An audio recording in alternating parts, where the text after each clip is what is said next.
let's start with the basics of what we're reporting here.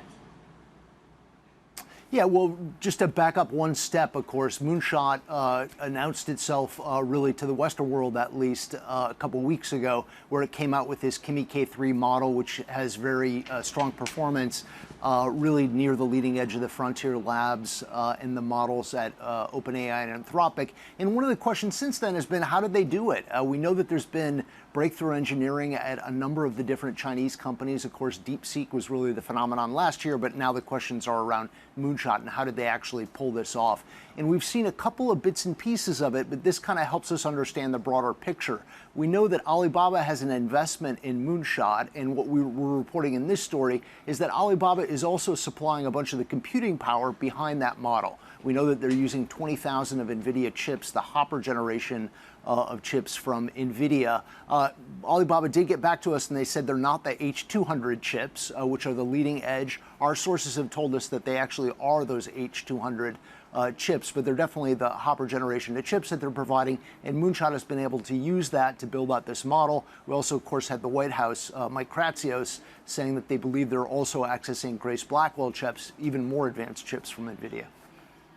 We're just showing that sort of communication from Alibaba on what they are denying and what they're not. I guess that, you know, it's worth a discussion, Peter, of what we don't know, right? For a long time, we've been asking about, well, how many NVIDIA chips are actually going into China? Are Chinese firms using this technology outside of the United States and outside of China? Pose some of those questions for us.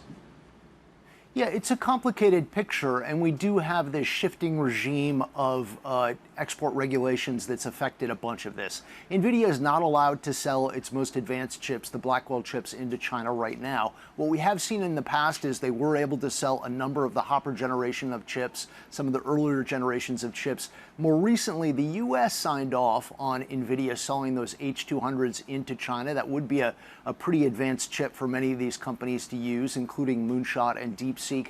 But Beijing has pushed back on that idea that domestic companies should use those chips. It would prefer to continue building out its own semiconductor industry, particularly supporting companies like Huawei and Cambricon in particular. So if you are using H200 chips, that would be, it's possible from the U.S. standpoint within China, but there would be a little bit of pushback from Beijing if you're using H200 chips that they would prefer you not use at this point. Just to flag one other loophole here, it is still entirely possible, entirely legal for Chinese companies to access all of NVIDIA's chips outside of the country. They can go to Southeast Asia and they can get access to some of these chips, including the H200s there. That's not forbidden in any case. This is a loophole that some of the China hawks have wanted to close for a long period of time, but at least at this period of time, you can still access there.